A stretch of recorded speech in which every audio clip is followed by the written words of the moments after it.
청와대 하명 수사 의혹과 관련해서는 김기현 전 울산시장이 조금 전 참고인 신분으로 검찰에 출석했습니다. 김 전 시장은 황운하 울산경찰청장이 부임한 뒤 청와대 지시로 자신의 뒷조사를 한다는 소문을 들었다며 배후를 밝혀야 한다고 주장했습니다. 자세한 내용 들어보죠. 전준영 기자. 네, 서울중앙지검입니다. 네, 자, 김기현 전 시장 언제쯤 검찰에 출석한 겁니까? 네, 김 전 시장은 조금 전인 오늘 오후 2시쯤 서울중앙지검에 출석했습니다. 조사실로 향하기 전 취재진에게 황운하 전 울산경찰청장이 부임하고 나서 몇 달 뒤 청와대 지시로 자신의 뒷조사를 한다는 소문이 있었다고 말했습니다.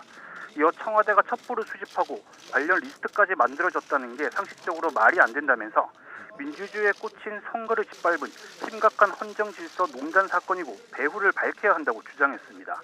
김 전 시장은 지난해 지방선거를 앞두고 청와대 첩보로 경찰의 조사에 나서 피해를 봤다며 선거 개입이라고 주장해왔습니다. 서울중앙지검 공공수사 2부는 김 전 시장을 청와대 하명수사 의혹과 관련한 참고인 신분으로 소환해 조사하고 있습니다.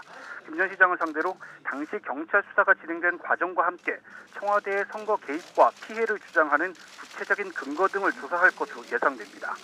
앞서 경찰은 지난해 6.13 지방선거를 앞두고 김 전 시장 주변 인물인 비서실장 박기성 씨와 동생의 비위 관련 수사를 진행했습니다.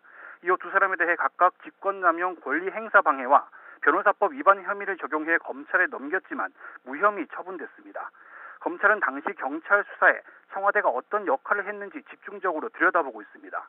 검찰은 당시 경찰 수사 대상이었던 박 전 비서실장과 청와대에 첩보를 건넨 것으로 알려진 송병기 울산경제부시장을 이미 소환 조사했습니다. 또 최근엔 관련 수사를 맡았던 당시 울산경찰청 수사과장도 피고발인 신분으로 불러 조사했고 수사에 참여한 경찰관들에게도 출석 요구서를 보낸 상태입니다. 검찰은 당시 울산경찰청장으로 재직했던 황운하 대전경찰청장도 조만간 불러 수사 착수 경위 등을 조사할 방침입니다. 이와 관련해 황 청장은 검찰과 자유한국당, 보수 언론이 있지도 않은 청와대 하명이나 선거 개입 수사라는 거짓 프레임을 만들어 정부를 공격하고 있다고 반발했습니다. 또 당시 울산 지역 토착 비리 수사를 검찰이 불기소 처분으로 덮은 것이라고 비판하기도 했습니다. 지금까지 서울중앙지검에서 YTN 전준영입니다.